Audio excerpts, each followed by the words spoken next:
Bonsoir, merci de suivre ce live spécial orientation consacré ce soir à où et comment s'inscrire en alternance. Alors pour répondre aux questions des internautes, nous recevons ce soir Audrey Stive qui est journaliste spécialisée en orientation et en formation au sein du groupe Studyrama. Bonsoir Nicolas. Bonsoir, alors Audrey, vous connaissez bien le sujet de l'alternance. Alors première question, peut-on aujourd'hui encore s'inscrire en alternance si évidemment on est bachelier ? Bien sûr, plus que jamais d'ailleurs, j'ai envie de dire, puisqu'il reste beaucoup de formations en alternance tout l'été et jusqu'à la rentrée de septembre, puisque le principe finalement de l'alternance, c'est de trouver à la fois une école, un centre de formation et puis une entreprise d'accueil. Et on s'aperçoit que finalement les écoles recrutent très tard, jusqu'à quelques jours de la rentrée, voire quelques jours après, quand elles n'ont pas complété tous leurs effectifs, pour des nouveaux étudiants qui auraient leur entreprise de leur côté ou pas d'ailleurs. Alors l'alternance, c'est toujours très complexe, il y a beaucoup de cas de figure et on a déjà des questions qui montrent que les cas de figure peuvent être complexes. Si on schématise un peu le résultat du bac vendredi, il y a deux cas de figure. Il y a ceux qui ont bien fait leur choix sur APB et qui vont les confirmer ou qui les ont confirmés. Première question, s'ils ne trouvent pas, quand on est pris dans un BTS par exemple en alternance, si on ne trouve pas son entreprise, qu'est-ce qui se passe finalement en septembre-octobre? Et puis deuxième cas de figure, tous ceux qui auraient réfléchi depuis ou ont réfléchi depuis vendredi, ils se disent tiens, j'ai envie de faire de l'alternance. Dans ce cas-là, comment peuvent-ils modifier leur choix sur APB? Alors, on va prendre les choses une par une. Premier cas de figure, donc l'étudiant, c'est ça, n'a pas trouvé d'entreprise pour la rentrée. Voilà. Mais en il est déjà inscrit. Il est inscrit, mais il n'a pas trouvé d'entreprise. Il a encore le temps. Il a jusqu'à la rentrée de septembre pour pouvoir trouver une entreprise, voire même un petit peu après, puisqu'il y a une tolérance de quelques semaines, voire quelques mois, jusqu'à la fin de l'année, pour pouvoir trouver une entreprise. Donc là, effectivement, il faut qu'il s'active dans les démarches de recherche. On en parlera peut-être tout à l'heure. Et puis, surtout, il doit se rapprocher de son établissement, là où il est inscrit, qui normalement dispose d'un service de relations entreprises, donc qui peut l'aider et l'accompagner pour sa recherche, voilà, pour pouvoir lui donner des pistes et puis activer le réseau. Le deuxième cas de figure, c'était, vous le disiez, des étudiants qui ont découvert un peu l'alternance sur le tard. Ou qui ont changé d'avis entre vendredi et maintenant. Voilà, et qui voudraient du coup débuter un cursus. S'ils sont inscrits déjà quelque part, ça paraît un peu compliqué, mais ils peuvent toujours démissionner de là où ils sont inscrits. Souvent, rien ne les en empêche, sauf si c'est effectivement dans un établissement où ils auraient déjà payé des frais de scolarité. Mais bon, a priori, ce n'est pas encore trop le cas. Là, on est en juillet, donc c'est encore tôt. Et donc, ils peuvent en fait trouver, il y a encore beaucoup d'établissements, notamment en BTS, puisque là, c'est vraiment ces formations-là qui proposent de l'alternance et qui s'y prêtent le plus. Ils peuvent trouver des établissements qui inscrivent encore dans des spécialités de tout type, que ce soit dans le commerce, dans le tourisme, les ressources humaines, etc. Rappelons d'ailleurs qu'on peut s'inscrire dans une formation en BTS sans forcément avoir le bac, en alternance en tout cas. C'est vrai, souvent on ignore cette donnée-là. Rien n'indique qu'il faut avoir eu le bac pour pouvoir s'inscrire en BTS. Ce n'est pas toujours évident. Tous les établissements ne pratiquent pas ce recrutement-là. Il faut se rapprocher directement des écoles et leur demander si on est dans ce cas-là. Et puis présenter un dossier et des gages quand même de motivation et de sérieux. Gabriel nous demande quelle est la différence entre le contrat d'apprentissage et le contrat de professionnalisation. Il y a une grande différence entre ces deux contrats? Alors, ce qu'il faut retenir, c'est que c'est deux façons, c'est une seule et même façon de faire de l'alternance, deux contrats qui ont quelques différences, mais finalement à la marge. Et c'est surtout pour les entreprises que c'est différent, puisqu'elles payent à des caisses différentes. Finalement, pour l'étudiant, ça ne change pas grand-chose.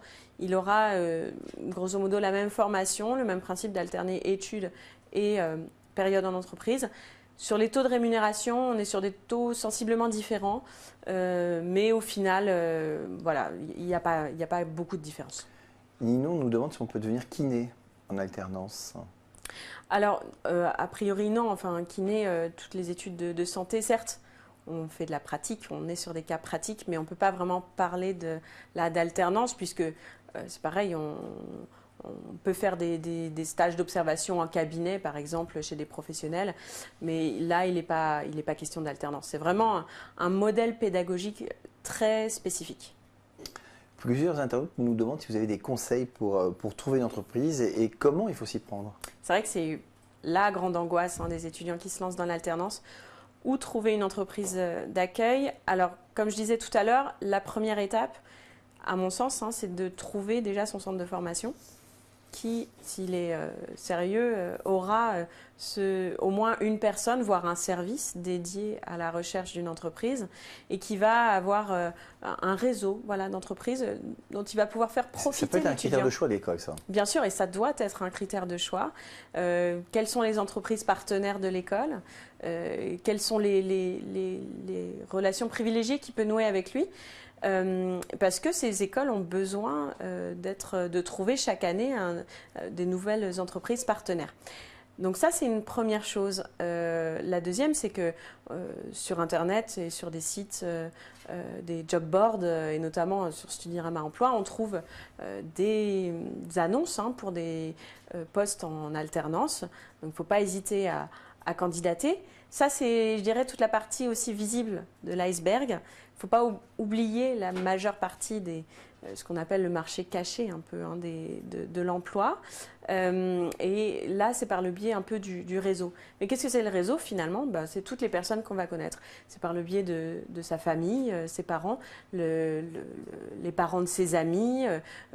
Voilà, faut pas hésiter à en parler autour de soi, dire qu'on recherche un contrat en alternance dans le secteur. Et puis parfois, voilà, ça débouche sur un contrat. Est-ce qu'il faut qu'il y ait adéquation entre la formation et le contrat qu'on a? Par exemple, on a un internaute qui nous dit « Moi, je veux faire un BTS Assistant Manager et puis je suis prise dans un office de tourisme. » Est-ce que c'est gênant? Est-ce qu'il faut qu'il y ait vraiment adéquation entre les deux? Alors, l'idée, c'est quand même de l'alternance, c'est quand même de mener… c'est que les deux soient complémentaires finalement, que l'un réponde à l'autre, qu'on puisse… par exemple, voir sur le terrain ce qu'on a appris en cours, en théorie, et inversement, que l'un enrichisse l'autre. Et puis, puisque au final, le but de l'alternance, c'est de s'insérer dans l'emploi. Après, on peut aussi, là, le cas, c'était assistant manager, c'est ça, oui, dans un office de tourisme. Finalement, assistant manager, c'est un poste assez polyvalent qui réunit pas mal d'éléments autour de la gestion, de l'administration, de la comptabilité. Donc, ça peut aussi très bien s'inscrire dans un secteur qui, à la base, n'est pas celui du commerce, par exemple, qui peut être dans celui du tourisme, si on a une affinité aussi pour ce secteur-là. Jérôme nous pose la question du rythme de l'alternance et nous dit voilà, moi j'ai la possibilité de faire mon rythme 3 jours, 2 jours, mais potentiellement est-ce qu'une semaine, 3 semaines, c'est pas mieux? De toute façon, l'étudiant n'aura pas le choix. À partir du moment où il choisit une école, celle-ci impose les rythmes d'alternance, puisque tout simplement pour des raisons pratiques aussi, qui fait qu'une classe peut pas avoir, dans une classe, on ne peut pas avoir des étudiants qui ont des rythmes différents. Voilà, donc, et puis, voilà, il va falloir s'adapter et aussi il va falloir que l'entreprise d'accueil s'adapte à ce rythme-là. Pour certaines entreprises, certaines vont préférer des rythmes un peu différents. Ça peut compliquer le fait de trouver une entreprise, par exemple.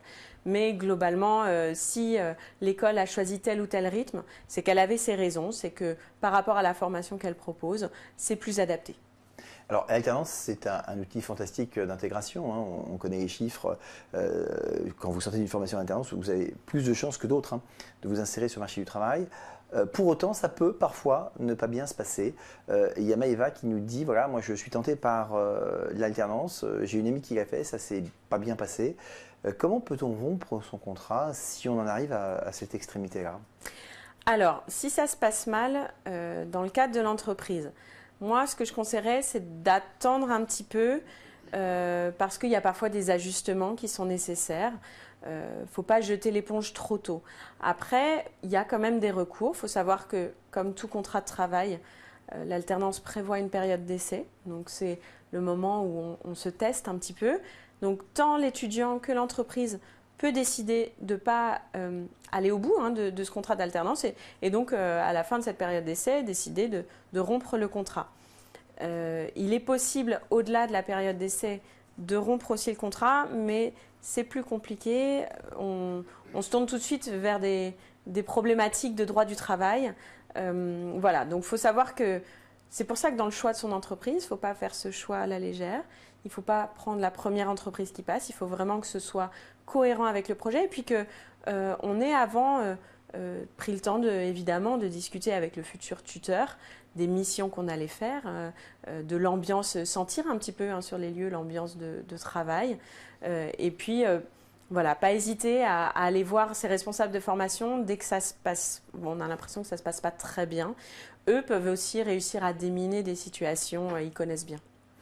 Alors, dans le thème du live, il y avait où trouver sa formation en alternance. Sortie d'APB et donc de la procédure complémentaire d'APB, où là on va avoir un certain nombre de renseignements sur des formations qu'ils proposent, parce qu'on rappelle qu'il y a de nombreux types de formations qui sont susceptibles d'être faites en alternance, les BTS, des écoles de commerce, vraiment beaucoup d'écoles. En dehors d'APB, comment est-ce qu'on cherche, où est-ce qu'on peut trouver ? Alors, effectivement, il y a de nombreux établissements qui proposent des formations en alternance, vous le rappeliez, des BTS, des bachelors écoles de commerce, aussi beaucoup d'écoles spécialisées, métiers, que ce soit en informatique, web, dans le domaine des RH, de la communication, qui proposent des formations comme ça très professionnalisantes. Alors, on les trouve souvent, on peut faire une recherche sur Internet. Là, c'est vrai qu'on on a passé la période des salons. Donc, on ne va pas avoir de lieu comme ça où les retrouver toutes à...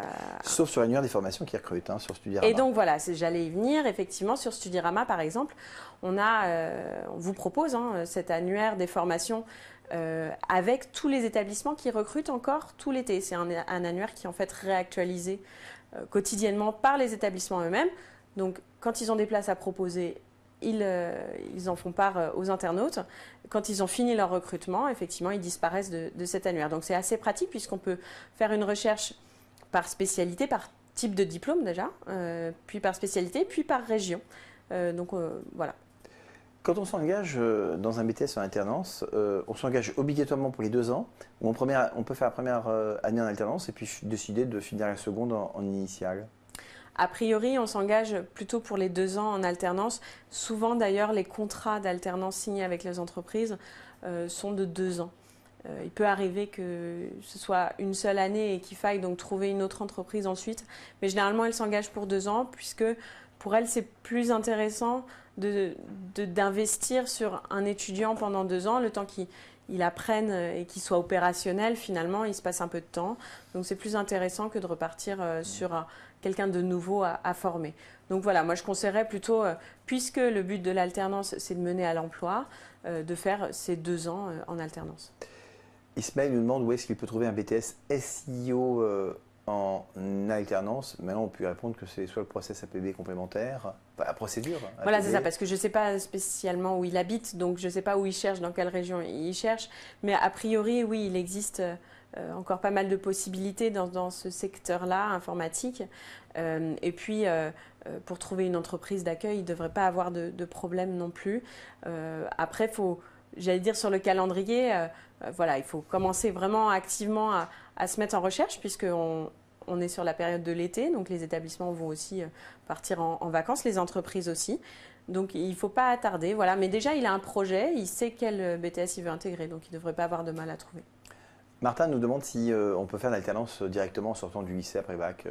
Est-ce qu'on est prêt, juste après bac, à rentrer dans l'entreprise ? C'est une question effectivement de maturité.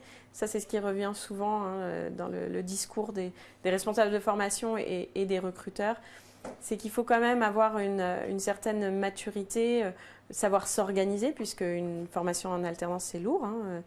On est à la fois étudiant, à la fois salarié. On a les cours d'un côté et les devoirs et la préparation du diplôme. Et puis de l'autre, on a les missions qu'on doit accomplir en entreprise. Donc, on n'a plus de vacances scolaires. Donc voilà, ça demande aussi de savoir bien s'organiser, un peu savoir aussi cloisonner les deux. Et puis, c'est pour ça que souvent, en fait, pour les recrutements de formation en alternance dans les écoles, il y a un entretien qui est prévu.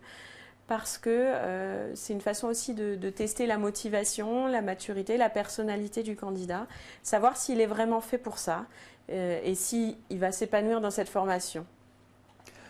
Audrey, merci d'avoir répondu aux questions des internautes sur cette problématique de où et comment s'inscrire en alternance. Merci d'avoir suivi ce live et rendez-vous pour d'autres lives orientation.